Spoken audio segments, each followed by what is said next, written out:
नमस्कार, बहुत बहुत स्वागत है आप सभी का। सुबह के 10 बजने वाले हैं और ये वक्त है आपके सबसे पसंदीदा शो म्हारो राजस्थान का। आप सबके साथ मैं हूं प्रियंका राय और बुलेटिन की शुरुआत बड़ी खबर के साथ करेंगे। जयपुर से ये बड़ी खबर है। JVVNL में एक्सीएन को पोस्टिंग के बदले रिश्वत मामले में इस वक्त का बड़ा अपडेट आपको बता दे। आज चारों आरोपियों को कोर्ट में पेश किया जाएगा। एसीबी इन चारों आरोपियों को आज कोर्ट में पेश करेगी। बता दें, कल जयपुर में, उदयपुर में इन दोनों जगहों पर बड़ी कार्रवाई की गई थी। एसीबी ने एक बड़ी कार्रवाई को अंजाम दिया था और डायरेक्टर ऑपरेशन ऑफिस में एक्सईएन को रिश्वत मांगते हुए दबोचा गया था। एक्सईएन जीनन जैन से 2.5 लाख रुपए की रिश्वत मांगी गई थी। ठेकेदार कल्पवन व्यास के जरिए 1,25,000 पहले ही ले चुके थे। बिचौलिया की भूमिका AEN विपिन चौहान द्वारा निभाई जा रही थी और इसी दौरान एसीबी ने बड़ी कार्रवाई करते हुए 4 आरोपियों को दबोच लिया है। आज इन चारों को कोर्ट में पेश किया जाना है। तस्वीरें उस दौरान की आपको दिखा रहे हैं जब एसीबी की ओर से ये कार्रवाई की गई थी। सहयोगी विष्णु इस वक्त हमारे साथ जुड़ चुके हैं। विष्णु, आज चारों आरोपियों को कोर्ट में पेश किया जाना है, क्या कुछ तैयारी एसीबी की ओर से?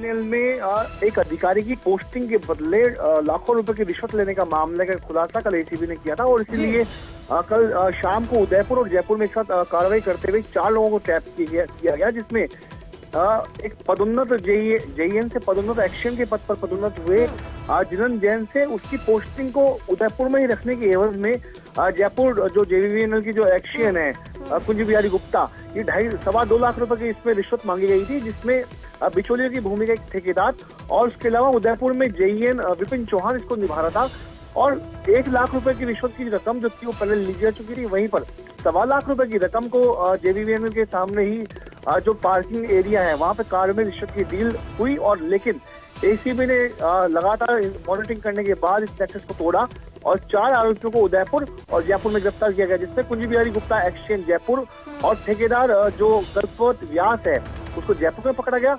वहीं पर रिश्वत देने वाला जीनन जैन और उसके अलावा JEN विपिन चौहान को उदयपुर में किया गया।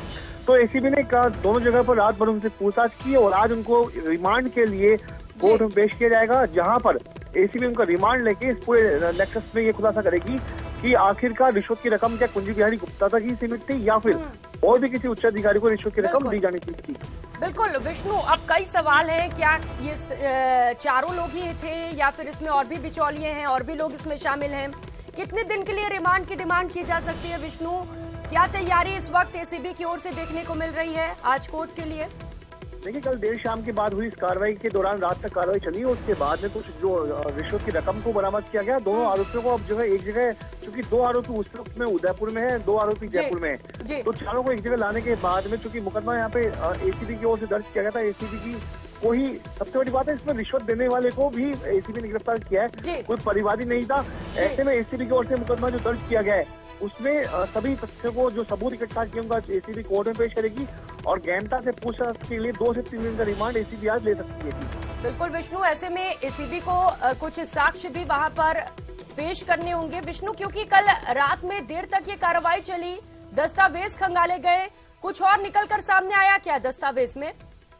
देखिए, दस्तावेजों की यदि बात की जाए तो कल इनके जो चारों आरोपियों के ठिकानों की भी सर्च की गई थी, लेकिन उनके आवास में उस सर्च के दौरान क्या क्या मिला वो अभी तक जानकारी एसीबी हो सकता है कि आज उपलब्ध कराए कि क्या उनके सर्च के दौरान मिला है। जी ठीक है विष्णु, जैसे ही कोई जानकारी मिलती है हम फौरन आपके पास आएंगे। बहुत शुक्रिया आपका इन तमाम जानकारियों के लिए। और बड़ी खबर जोधपुर से है, जहां हनी ट्रैप कर ब्लैकमेल करने का मामला सामने आया है। दरअसल जोधपुर के महामंदिर थाना क्षेत्र का ये पूरा मामला बताया जा रहा है, जहां एक युवती ने एक व्यक्ति से इंस्टाग्राम पर दोस्ती की, फिर प्यार का दावा और आखिर में घर पर बुलाकर अश्लील वीडियो बनाकर ब्लैकमेल करना शुरू किया। इसके बाद पीड़ित ने पूरे मामले को लेकर थाने में शिकायत दर्ज करा दी है। वारदात की गंभीरता को देखते हुए पुलिस ने कार्रवाई करते हुए चंद घंटों में ही आरोपी महिला और उसके सहयोगी को गिरफ्तार कर लिया। साथ ही एक अन्य सहयोगी को भी गिरफ्तार कर उसके पास से बोलेरो और एक देसी कट्टा बरामद किया है। फिलहाल पुलिस पूरे मामले को लेकर जांच में जुटी है। चंद्रशेखर सहयोगी हमारे साथ जुड़ चुके हैं। चंद्रशेखर, तुरंत कार्रवाई की गई पुलिस की ओर से और बड़ी सफलता मिली है। एक बड़ा नेटवर्क हो सकता है क्या इसके पीछे? कुछ खुलासा हुआ है अब तक?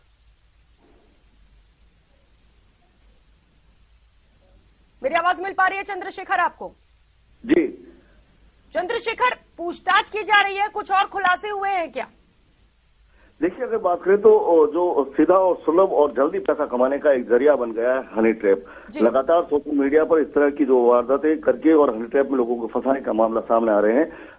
मामला मोहम्मदी थाना क्षेत्र का है, जहां एक युवक से एक युवती ने इंस्टाग्राम पर दोस्ती की, उसके बाद प्यार का इजहार किया और उसे अपने झांसे में लेकर उसके बाद अपने परिचितों के साथ मिलकर डराया धमकाया और रिवॉल्वर की नोक पर उसका वीडियो बनाकर उसको ब्लैकमेल करने का प्रयास किया गया और उससे पैसे ऐंठे भी गए।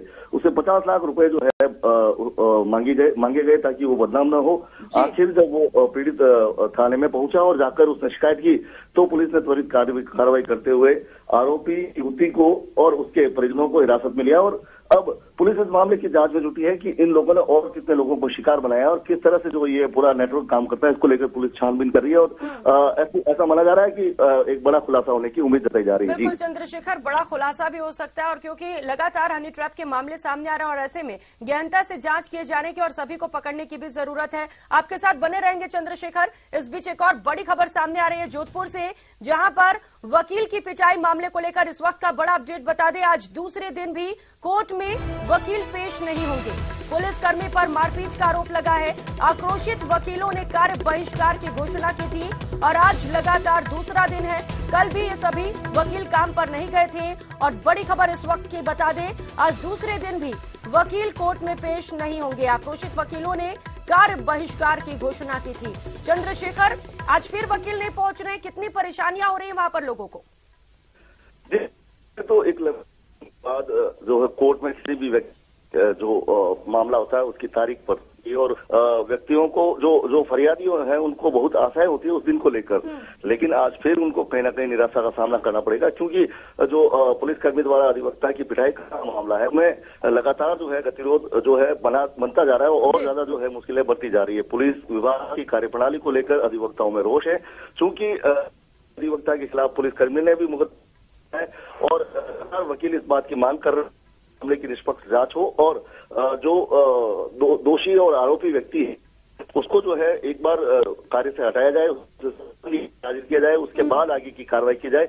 इसको लेकर जो है कल बहिष्कार की घोषणा की थी। आज भी जो है कोर्ट में वकील कहीं ना कहीं जो है मामलों में फरियादों को निराशा मिलने वाली है और कई ऐसे फरियादी है मामले को चंद्रशेखर फरियादों दी जो आज पहुंच रहे हैं उन्हें तो परेशानी होगी, लेकिन सवाल ये है चंद्रशेखर, क्योंकि जांच की मांग की जा रही है, कुछ पुलिस कर्मियों पर आरोप लगे हैं, जांच क्यों नहीं हो रही है? क्या बातचीत के लिए कोई पहुंचा था? कहाँ दिक्कत आ रही है? रविदत्त गौड़ है, उन्होंने बहुत स्पष्ट कर दिया था कि जो है पूरे मामले की निष्पक्ष जांच की जाएगी। चूंकि पहले रिपोर्ट तक दर्ज नहीं की गई, जब पहुंच गए बड़ी संख्या में तो रिपोर्ट दर्ज नहीं की गई थी। इसके बाद कमिश्नर के आदेश के बाद जो है रिपोर्ट दर्ज कर ली गई है और अब इस मामले में जांच की जा रही है। जो क्षेत्र के सीसीटीवी फुटेज खंगाले जा रहे हैं। अब देखने वाली बात है कि इस मामले में क्या सामने आता है। हालांकि एक बहुत बड़ी बात है कि जिस तरह से पुलिस कर्मियों को जो चालान काटने का टारगेट दिया जाता है उसको पूरा करने के लिए कई बार जो पुलिसकर्मी जो है अतिशयोक्ति और अति कर देते हैं। इसी का जो एक ताजा उदाहरण जो वकील के साथ की गई मारपीट है। वकील ने सिर्फ इतना कहा था कि मैं कानून को समझता हूं, मेरे पास सारे दस्तावेज है, हेलमेट भी है, तो आप मेरा चालान नहीं काट सकते। इस बात को लेकर विवाद बना था और मारपीट तक पहुंचा था। जी बिल्कुल चंद्रशेखर, अगर कोई पुलिसकर्मी ऐसा करता है ये तो ठीक नहीं है, लेकिन अब क्योंकि एफआईआर भी दर्ज करा ली गई है, जांच भी की जा रही है, लेकिन आज भी जो वकील है वो काम पर नहीं जा रहे हैं। क्या कहना है वकीलों का, कब तक ये प्रदर्शन जारी रहेगा? देखिए, अगर बात करें तो इस मामले में चूंकि अधिवक्ता के साथ जो अधिवक्ता एक कोर्ट ऑफिसर होता है और कोर्ट ऑफिसर के साथ मारपीट करना कहीं ना कहीं संवैधानिक दृष्टि से भी ठीक नहीं है। जिस तरह से किया गया उसको लेकर वकीलों में आक्रोश है और वकीलों की एक ही मांग है कि जो आरोपी ईश्वर सिंह और उसके साथी है उनको जो है लाइन हाजिर किया जाए, उनको कार्य से हटाया जाए, उसके बाद जो आगे की जांच आरंभ की जाए। जी बिल्कुल चंद्रशेखर, वकीलों में गुस्सा है और इसकी तस्वीरें भी हम देख पा रहे हैं जहां पर बड़ी संख्या में वकील इकट्ठा हो चले हैं। बहुत शुक्रिया आपका इन तमाम जानकारियों के लिए। और रुक कर लेते एक और बड़ी खबर का। भरतपुर से ये बड़ी खबर है, नगला दादू गांव में दो पक्षों में विवाद के मामले को लेकर इस वक्त का ये बड़ा अपडेट आपको बता दें। ग्रामीणों ने पुलिस की गाड़ी पर भी पथराव किया। पुलिस कर्मियों ने इधर उधर भागकर अपनी जान बचाई। लाठी और डंडों से हमला कर एक शख्स को भी घायल कर दिया गया है। तस्वीरें आपको दिखा रहे हैं किस तरीके से ग्रामीणों का आक्रोश पुलिस वालों पर देखने को मिला। जब पुलिस यहां पर पहुंची तो पुलिस के ऊपर पथराव किया गया। सूचना के बाद पुलिस की टीम यहां पर पहुंची हुई थी, जिस पर गुस्साए लोगों ने पथराव कर दिया। तो गांव में फिलहाल अतिरिक्त पुलिस जाब्ता तैनात किया गया है। जुरारा थाना क्षेत्र के नगला दादू गांव की ये घटना है, जिसकी तस्वीरें इस वक्त आपके टीवी स्क्रीन पर। सहयोगी दीपक पुरी हमारे साथ जुड़ चुके हैं, इसी खबर पर ज्यादा जानकारी देंगे। दीपक, क्या कुछ ताजा हालात है वहां पर? ये है कि वहाँ पर जो है पुलिस बल तैनात किया गया है, जिससे कि गांव में जो है तनाव की स्थिति है उस पर काबू पाया जा सके। और जो आरोपी है उनकी गिरफ्तारी के लिए पुलिस द्वारा जो है उत्तर प्रदेश में दबिश दी जा रही है। वहाँ के जो थानाधिकारी हैं जयप्रकाश सिंह को उत्तर प्रदेश में लगातार दबिश दे रहे हैं और उनका कहना है कि जल्द ही जो आरोपी है उनको गिरफ्तार कर दिया जाएगा। लेकिन अभी तक किसी भी तरह का इसमें कोई मामला जो है दर्ज नहीं हुआ है। और देर रात को कुछ लोगों ने एक युवक के साथ में मारपीट की थी। उसके बाद में ये पूरा मामला गरमाया, दोनों पक्षों में जो है पथराव होने लगा। और जब पुलिस वहां पहुंची तो पुलिस को भी पथराव का जो है सामना करना पड़ा। हालांकि जो पुलिस है वो पथराव की बात से इनकार कर रही है कि हम पर इस तरह का कोई मामला नहीं आया, लेकिन वीडियो जो है उनमें साफ नजर आ रहा है कि जब पुलिस वहां पर पहुंची तो पुलिस पर जो है पथराव हुआ और उसके बाद जब अतिरिक्त पुलिस बल बुलाया गया उसके बाद जो है स्थिति थी उस पर काबू पाया गया। फिलहाल गाँव में जो है तनाव की स्थिति है। जो लोग हैं उन्होंने आरोप लगाए हैं कि 1 घंटे पहले पुलिस को सूचना दी गई थी, लेकिन 1 घंटे तक पुलिस जो है वो मौके पर नहीं पहुंची थी। बिल्कुल दीपक, पुलिस की लेट लतीफी और इसका गुस्सा पुलिस को झेलना भी पड़ा। लेकिन ये विवाद हुआ किस बात को लेकर दीपक, किस बात को लेकर ये मारपीट हुई, इसे लेकर जानकारी मिल पाई है क्या? बताया जा रहा है कि 2 पड़ोसी हैं जिनमें आपस में पहले से ही लंबे समय से जो है विवाद चल रहा था। लेकिन एक जो दूसरा पड़ोसी था, दूसरा पक्ष था, उसने अपने रिश्तेदार जो थे यूपी के उनको बुला करके दूसरे पक्ष के साथ में जो है मारपीट करवा दी थी और उसके बाद वो उत्तर प्रदेश की तरफ फरार हो गए थे। लेकिन बाद में फिर दोनों पक्षों में जो है झगड़ा हुआ और इस दौरान पथराव होने लगा। तभी वहां पर पुलिस पहुंची तो पुलिस को भी पथराव का जो है सामना करना पड़ा। दूसरे पक्ष ने आरोप लगाया है कि जो दूसरा पक्ष था जिसने मारपीट की उसने बाहर के लोगों को बुला करके उनके साथ जो है मारपीट की वारदात को अंजाम दिया और इस बात की सूचना पुलिस को दी गई थी। लेकिन पुलिस लेट पहुंची और उसके कारण जो है ये पथराव की स्थिति जो है पैदा हुई थी। ठीक है दीपक, बहुत शुक्रिया आपका इन तमाम जानकारियों के लिए। और चलिए रुक कर लेते हैं, इस बीच आ रही एक और बड़ी खबर का। पाली से ये बड़ी खबर है जहां पर शराब के नशे में डॉक्टर्स धुत पाए गए। जमकर डॉक्टर्स द्वारा उत्पात मचाया गया। बांगट मेडिकल कॉलेज का ये पूरा मामला है, जहां पर रेसिडेंट डॉक्टर्स ने जमकर उत्पात मचाया। बताया जा रहा है कि देर रात शराब पार्टी के दौरान नर्सिंग छात्रों में मारपीट भी हुई। मौके पर पुलिस पहुंची और उनसे समझाइश की गई और इस दौरान जो रेसिडेंट डॉक्टर्स थे वो पुलिस से भी उलझते हुए नजर आए। मेडिकल कॉलेज प्रशासन पूरे मामले में लीपापोती करते हुए नजर आ रहा है। 6 रेसिडेंट और कुछ छात्रों को खानापूर्ति के बाद छोड़ दिया गया है। तो शराब के नशे में डॉक्टर्स ने रात भर जमकर उत्पात मचाया। कुछ रेसिडेंट डॉक्टर्स के बीच मारपीट भी हुई और जब पुलिस पहुंची तो उनके साथ भी नोकझोंक की गई। श्याम सहयोगी हमारे साथ जुड़ चुके हैं। श्याम, क्योंकि ये मामला बेहद गंभीर है, आम लोग नहीं है, डॉक्टर्स हैं और इस तरीके का उत्पात मचा रहे हैं, कम से कम उनसे तो इस तरीके की उम्मीद नहीं की जाती है और प्रशासन भी लीपापोती कर रहा है। क्या कहना है प्रशासन का पूरे मामले को लेकर? जी बिल्कुल, ये बात सही है कि डॉक्टरों से इस तरह की जो घटना हुई है उसकी उम्मीद नहीं की जाती है। लेकिन सबसे बड़ी बात है कि ये पहली घटना नहीं है जिसमें इस तरीके की रेजिडेंट डॉक्टर ने घटना की है। इससे पूर्व में भी 2-3 बार इनकी शिकायत आई, लेकिन मेडिकल कॉलेज प्रशासन ने इसको नजरअंदाज किया। उसी का नतीजा है कि इनका हौसला लगातार बढ़ता जा रहा है और ये इस तरीके से हंगामा करने से नहीं चूकते। अब ये खुलेआम हॉस्टल में शराब पार्टी के साथ शराब पार्टी करते हैं तथा वहाँ उनके साथ ही रेजिडेंट के साथ नर्सिंग छात्र रहते हैं, उनके साथ भी दादागिरी और मारपीट जैसी वारदातें करते हैं, जिसको लेकर नर्सिंग छात्र पूर्व में भी कई बार मेडिकल कॉलेज प्रशासन व नर्सिंग अधीक्षक को शिकायतें भी कर चुका है, लेकिन कोई किसी प्रकार की कार्रवाई नहीं हुई। बिल्कुल श्याम, और ये बड़ी बात आप बता रहे हैं कि इससे पहले भी इस तरीके के जो कारनामे हैं उनके वो सामने आ चुके हैं, लेकिन अब सवाल तो ये है ना कि इन सब के बावजूद आखिर कार्रवाई क्यों नहीं हो रही है? हुआ क्या था कल वहां पर, किस बात को लेकर ये मारपीट और हंगामा? जी, बीती रात्रि को ये नर्सिंग रेजिडेंट डॉक्टर्स है जो शराब की पार्टी कर रहे थे, तो स्पीकर बजा रहे थे, जिस पर एक नर्सिंग छात्र ने इसका विरोध किया कि रात के 2 से 2:30 बज रहे हैं, हमें सोने दिया जाए। इसको लेकर डॉक्टर्स ने नर्सिंग छात्र के साथ हाथापाई की और मारपीट कर दी, जिसके बाद नर्सिंग छात्र भी दूसरे नर्सिंग छात्र भी आ गए और रेजिडेंट डॉक्टर और नर्सिंग छात्र आमने सामने हो गए और काफी हंगामा हुआ, जिस पर मौके पर कोतवाल थाने पुलिस की गश्त दल मौके पर पहुंचा और उन्होंने समझाइश का प्रयास किया, लेकिन रेजिडेंट डॉक्टर शराब के नशे में उनके साथ भी बदतमीजी करते नजर आए, जिसके बाद कोतवाल की दूसरी पुलिस टीम भी मौके पर पहुंची और आधा दर्जन डॉक्टर रेजिडेंट डॉक्टरों और नर्सिंग छात्रों को हिरासत में लेकर कोतवाली गई, लेकिन उसके बाद हॉस्टल अधीक्षक कोतवाली थाने पहुंचे और समझाइश के बाद में दोनों पक्षों की ओर से लिखित में राजीनामा लेने के बाद इन सभी को छोड़ दिया गया।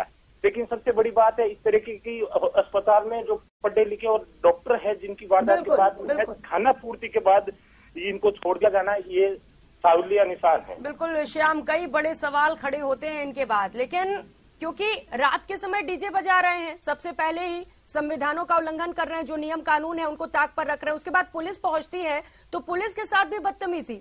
पुलिस क्या कह रही है मामले पर? जी, पुलिस की ओर से इस प्रकार से ये बताया जा रहा है कि ये जो नर्सिंग अधीक्षक है वो मौके पर पहुंचे थे, रात को कोतवाली पहुंचे थे और दोनों पक्षों की ओर से लिखित में राजीनामा दे दिया गया, जिसके बाद उनको छोड़ दिया गया है। ठीक है श्याम, सवाल कई सारे हैं और इसका जवाब जिम्मेदारों को देना भी चाहिए। बहुत शुक्रिया आपका इन तमाम जानकारियों के लिए। और चलिए रुक कर लेते हैं इस बिचारे एक और बड़ी खबर का। कोटा से ये बड़ी खबर है, ग्रामीण की मोड़क थाना पुलिस ने एक बड़ी कार्रवाई की है। बड़ी कार्रवाई करते हुए तकरीबन 50 लाख रुपए के गांजे की खेप को बरामद किया गया है। साथ ही एक अंतरराज्य तस्कर को भी गिरफ्तार किया है। आरोपी के कब्जे से 291 किलो और 700 ग्राम गांजा और गुजरात नंबर का एक ट्रक भी जब्त किया गया है। आरोपी सुरेश भारती अजमेर के सुभाष नगर और सुगना राम नागौर के पीह गांव का रहने वाला है। दर्रा के पास NH-52 पर नाकाबंदी के दौरान एक आरोपी को गिरफ्तार किया गया। एक आरोपी अंधेरे का फायदा उठाते हुए मौके से फरार हो गया है, जिसकी तलाश लगातार जारी है। फिलहाल पुलिस पूरे मामले को लेकर जांच कर रही है। सहयोगी ओम प्रकाश हमारे साथ जुड़ चुके हैं। ओम प्रकाश, एक बड़ी कार्रवाई पुलिस की ओर से, नशे के खेप बरामद किए गए हैं और एक तस्कर भी गिरफ्तार हुआ है। पूछताछ में कुछ और जानकारी मिल पाई है क्या? ग्रामीण के मोडक थाना पुलिस की ये सबसे बड़ी कार्रवाइयों में से एक है। 50 लाख से 1 करोड़ रुपए की कीमत का ये जो है गांजा बताया जा रहा है और इतनी बड़ी मात्रा में जो है ट्रक में भरकर जो प्लास्टिक के कैरेट में छुपाकर गांजे की ये तस्करी कर रहे थे। और पुलिस भी इस गांजे को देखकर आश्चर्यचकित रह गई कि शायद ये वैध तरीके से लेके जा रहे होंगे बेखौफ होकर। लेकिन जब कागजात उन्होंने जांचे और जब पता चला कि ये अवैध रूप से गांजे की तस्करी कर रहे थे, हालांकि इसमें सुगनाराम के नाम के एक आरोपी जो अंधेरे का फायदा उठाकर जो फरार होने में कामयाब हो गया। हालांकि सुरेश भारती जो अंतर्राज्यीय तस्कर है उसको गिरफ्तार कर लिया है। उनसे कई चौंकाने वाले खुलासे ये कहा जा सकता हो सकते हैं और कई और आरोपियों की गिरफ्तारी इसमें हो सकती है और बड़ी कार्रवाई ये कहा जा सकती है। फिलहाल मोडक और चेचर थाना पुलिस पूरे मामले की जांच कर रही है। जी, क्योंकि गांजे जो बरामद किए गए प्रकाश, उनकी मात्रा काफी ज्यादा है और एक ट्रक भी जब्त किए गए। बताया जा रहा है गुजरात का नंबर है। ये ट्रक किसके नाम पर रजिस्टर्ड है? क्योंकि इससे हो सकता है और भी लिंक्स मिले, कुछ और लोग जो इसमें शामिल हैं उनके नाम भी सामने आए, कुछ पता चल पाया ये ट्रक किसके नाम पर है? देखिए, पुलिस इस पूरे मामले की जांच करने की बात कर रही है, क्योंकि अभी पुलिस की टीमें न केवल गुजरात जाएगी बल्कि जो है नागौर और जोधपुर सहित कई इलाके में जाएगी, अजमेर जाएगी, क्योंकि एक आरोपी नागौर का है तो दूसरा अजमेर का है। और ये आरोपी ही नहीं है बल्कि इसके पीछे कौन और है, इनका जो लिंक जुड़ा हुआ है, उनसे कई चौंकाने वाले खुलासे हो सकते हैं और कई इस पूरे जो मादक पदार्थ की तस्करी में कई बड़े लोगों का हाथ भी हो सकता है और माना जा रहा है कि कई और चौंकाने वाले हो सकते हैं। फिलहाल ये कहा जा सकता है कि 291 किलो 700 ग्राम गांजे की बड़ी खेप पुलिस ने जब्त की है और एक तस्कर को गिरफ्तार किया है। गांजे की जो कीमत है 50 लाख से 1 करोड़ रुपए आंकी गई है और फिलहाल मोडक और चेचर थाना पुलिस पूरे मामले की जांच कर रही है। लेकिन ये माना जा रहा है कि इसमें कई चौंकाने वाले खुलासे हो सकते हैं और कई और गिरफ्तारियों की आरोपियों की गिरफ्तारी भी होगी। बड़े नाम भी शामिल हो सकते हैं क्योंकि करोड़ों रुपए का गांजा जब्त किया गया है। आप नजर बनाए रखिएगा। शुक्रिया आपका इन तमाम जानकारियों के लिए। और रुक कर लेते हैं इस बीच एक और बड़ी खबर का। जयपुर से ये बड़ी खबर है, तकनीकी भर्ती परीक्षा में एक मुन्ना भाई पकड़ा गया है। बोर्ड ऑफ टेक्निकल एजुकेशन करवा रहा ये परीक्षा और इस बीच ये बड़ी खबर आपको बता दें, एक मुन्ना भाई को गिरफ्तार कर लिया गया है। केतान पॉलिटेक्निक इंस्टीट्यूट में कल ये परीक्षा का आयोजन हुआ था। 3rd सेमेस्टर की परीक्षा में फर्जी अभ्यर्थी पेपर देने के लिए पहुंचा था। चेकिंग में दस्तावेज मिलान नहीं होने पर यह फर्जीवाड़ा का बड़ा खेल का खुलासा हुआ है। मनीष बासीवाल के नाम पे ये मुकदमा दर्ज किया गया है। गांधीनगर थाने में से लेकर केस दर्ज हुआ है। गौरव मीणा की जगह ये परीक्षा देने के लिए पहुंचा हुआ था। विष्णु सहयोगी हमारे साथ जुड़ चुके हैं। विष्णु, एक और मुन्ना भाई गिरफ्तार हुआ है, क्या एक बड़े गैंग का खुलासा हो सकता है? पूछताछ की जा रही है और क्या कुछ जानकारी निकलकर सामने आ पाई है? देखिए, board of technical education Jodhpur के जरिए जोधपुर के द्वारा एक जो टेक्निकल जो परीक्षा का जो भर्ती पेपर है वो आयोजित करवाया जा रहा है। और इसी कड़ी में एक पेपर राजधानी जयपुर में भी कल था, जिसमें एक जो परीक्षा केंद्र था वो खेतान पॉलिटेक्निक में था। वहीं पर चेकिंग करने के लिए फ्लाइंग जो स्क्वाड की टीम मौके पर पहुंची और दस्तावेज के दौरान एक मनीष बासीवाल नाम के युवक जो छात्र था उसको पकड़ा गया। जब डॉक्यूमेंट्स का मिलान नहीं हुआ तब संदेह होने पर जब मनीष बासीवाल से जब पूछताछ की गई तो सामने आया कि वो गौरव कुमार मीणा जो कि असली अभ्यर्थी था उसकी जगह पर परीक्षा देने के लिए इस एग्जाम में आया था। और उसके बाद परीक्षा जो केंद्र के जो वीक्षक ने एक मुकदमा गांधीनगर थाने में दर्ज कराया, जिसके बाद में पुलिस ने मनीष बासीवाल को यदि हिरासत में लिया है, उससे पूछताछ की जा रही है। साथ में गौरव से उसकी मुलाकात कब हुई और कितने रुपयों के लेन देन या रुपयों के लालच में ये एग्जाम देने के लिए वो आया था। विष्णु, प्रोफेशनल एंकर के बारे में पूछताछ की जा रही है। इसके पीछे है कि लिंक कहां से मिलता है, ये लोग कैसे मिलते हैं, कौन कौन लोग इसके पीछे हैं, इन तमाम सवालों के जो जवाब हैं वो पूछताछ के बाद सामने आएंगे। आपके साथ बने रहेंगे। इस बीच एक और बड़ी खबर जयपुर से सामने आ रही है, जहां पर जयपुर में गैंगस्टर्स की धमकियों का सिलसिला लगातार जारी है। जयपुर में एक और कारोबारी को धमकी मिली है। होटल कारोबारी ने प्रताप नगर थाने में से लेकर शिकायत दर्ज करा दी है। 6 फरवरी को इंटरनेशनल नंबर से धमकी भरा फोन कॉल आया और व्हाट्सएप कॉलिंग के जरिए धमकी दी गई है। कारोबारी ने फोन रिसीव नहीं किए तो ऑडियो मैसेज भी भेजे गए। अनमोल बिश्नोई के नाम से ये धमकी भरा कॉल आया है। बात नहीं करने पर जान से मारने की धमकी दी गई है। विष्णु सहयोगी हमारे साथ जुड़े हुए हैं। विष्णु, कुछ पता चल सका है कौन है ये लोग धमकी देने वाले?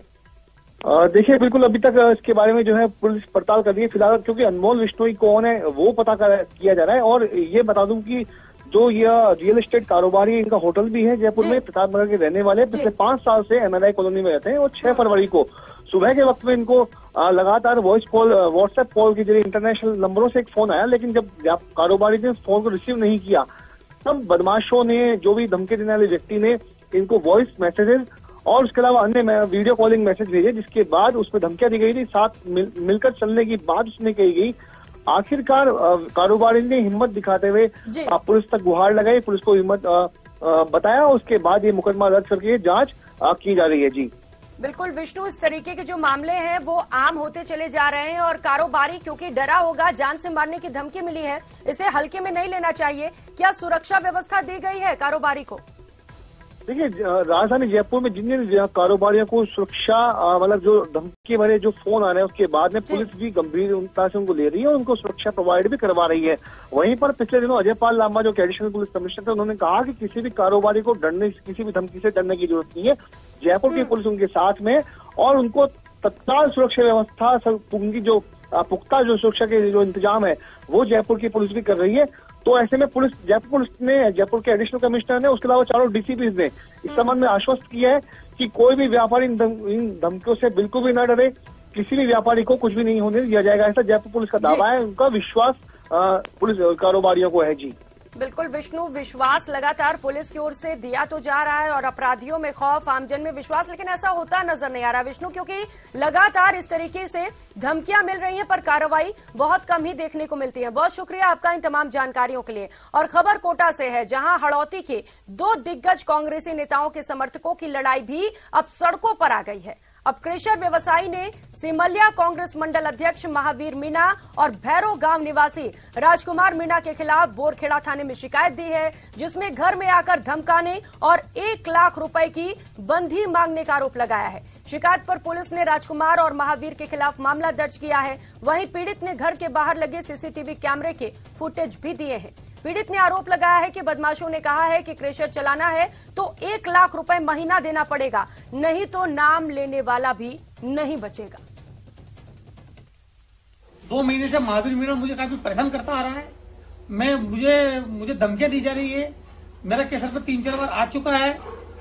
और उसका एक दोस्त है राजकुमार मीणा निवासी भोरा, उसके साथ रहता है, मेरे स्टाफ को धमकाता है, गाली गलौज करता है, पैसे मांगता है। तुझे कैसे चलाना है, 1 लाख रुपए देने पड़ेंगे, नहीं तो तेरे को जान से मार दूंगा, तू उधर टोल की तरफ मत आ जाना, तेरे गोली मार दूंगा, लाश तक तेरे को पहचान नहीं पाएंगे। ओम प्रकाश सहयोगी हमारे साथ जुड़ चुके हैं। ओम प्रकाश, ट्रेसर व्यवसायी बड़े आरोप लगा रहे हैं नेताओं पर, कितनी सच्चाई है इसमें? कुछ जांच हुआ है, कुछ जानकारी निकली है क्या? देखिए, फिलहाल तो मामला दर्ज गया है और पूरे मामले की जांच कर रही है। हालांकि जो पीड़ित है उन्होंने जो है पुलिस को सीसीटीवी फुटेज भी उपलब्ध करवाया, लेकिन ये कहा जा सकता कि आरोपी के जो कांग्रेस के जो मंत्री है प्रमोद जैन भाया और पूर्व मंत्री और विधायक जो है भरत सिंह, इनसे जुड़ा ये मामला ही कहा जा सकता है। इनके समर्थक ही ये आपस में भिड़ते नजर आ रहे हैं। हालांकि ये दोनों भी खुल के जो इनकी लड़ाई खुल के सामने कल भी आई थी, लेकिन अब इनके समर्थकों द्वारा आपस में एक दिन पहले भी सिमलिया थाने में मामला दर्ज करवाया था। अब एक दूसरा और मामला जो कि पीड़ित बताया जा रहा है, उन्होंने महावीर मीणा सहित अन्य लोगों के खिलाफ मामला दर्ज करवाया है। ये क्रेशर व्यवसायी नरेंद्र सिंह ने बहुत गंभीर धाराओं में मामला दर्ज करवाते हुए पुलिस से जांच की गुहार लगाई है और कहा है कि राजकुमार मीणा सहित अन्य ने जो है उनसे 1 लाख रुपए नहीं देने पर जान से मारने की धमकी दी है और महावीर मीणा सहित कई लोगों पे आरोप लगाया। फिलहाल बोरखेड़ा थाना पुलिस पूरे मामले की जांच कर रही है, लेकिन ये कहा जा सकता है कोटा और बारा से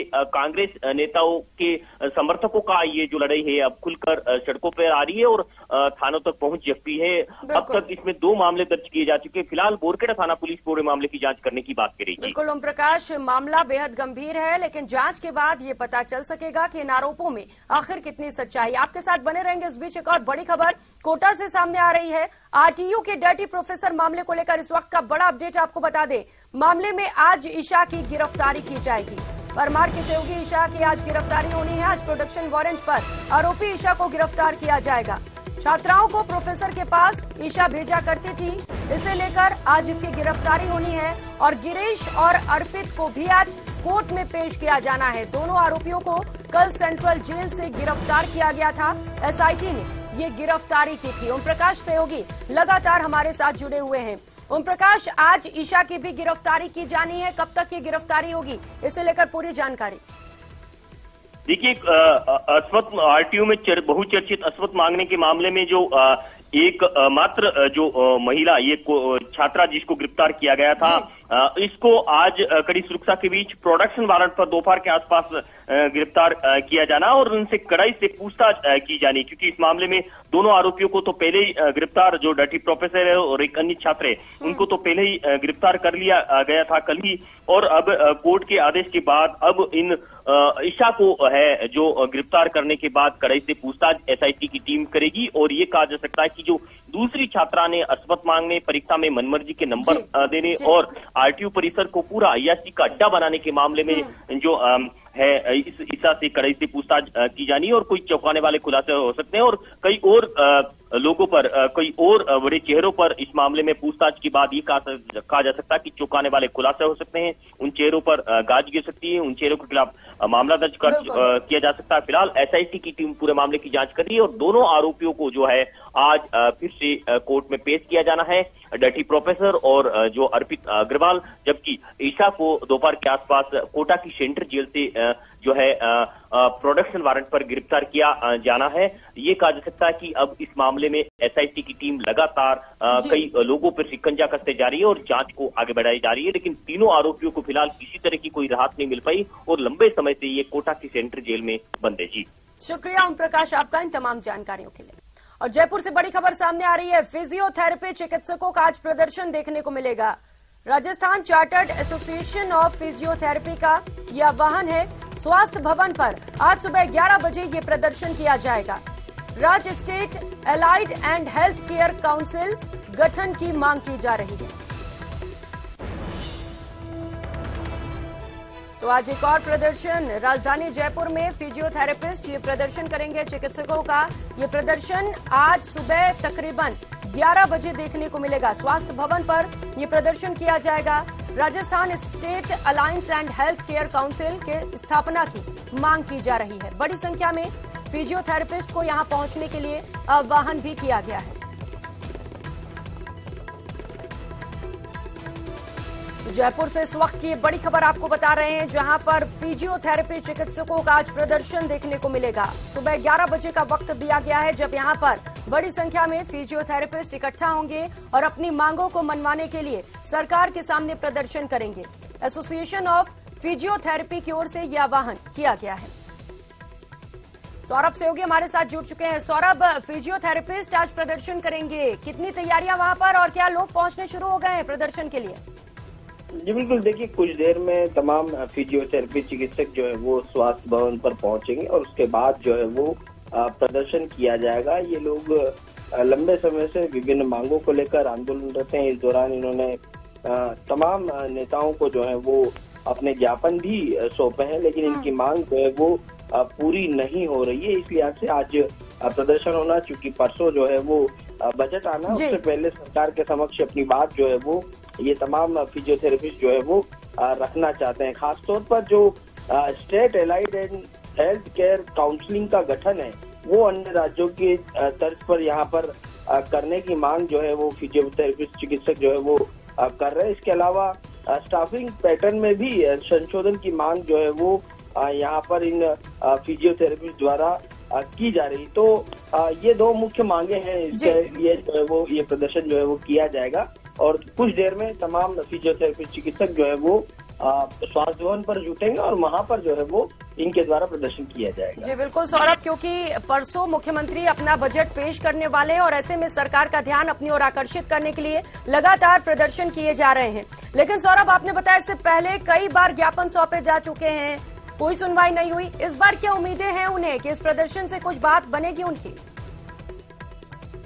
आकर्षित करने का एक तरीका है जिसके जरिए, इस प्रदर्शन के जरिए जो है वो बजट में इन बातों को शामिल किया जा सके, सरकार की तरफ ये बात पहुंचाई जा सके कि इस बजट में जो है वो इनकी ये मांगों को लेकर घोषणा हो सके। उसके मद्देनजर ये लोग प्रदर्शन कर रहे हैं और इन्हें उम्मीद है कि मुख्यमंत्री जो है वो इनकी मांगों को जो है वो बजट में शामिल करेंगे और काफी लंबे से जो समस्याएं चल रही हैं वो अब जाकर जो है वो दूर होगी, इस प्रकार की उम्मीद है। इसलिए आज प्रदर्शन जो है वो बिल्कुल सौरभ, बहुत सारी उम्मीदें बजट से जुड़ी हैं लोगों की। अब देखने वाली बात ये होगी कि कितने लोगों की उम्मीदें मुख्यमंत्री अशोक गहलोत पूरी कर पाते हैं। बहुत शुक्रिया आपका इन तमाम जानकारियों के लिए। और फिलहाल यहाँ वक्त हो चला है छोटे से ब्रेक का, लौटेंगे फौरन।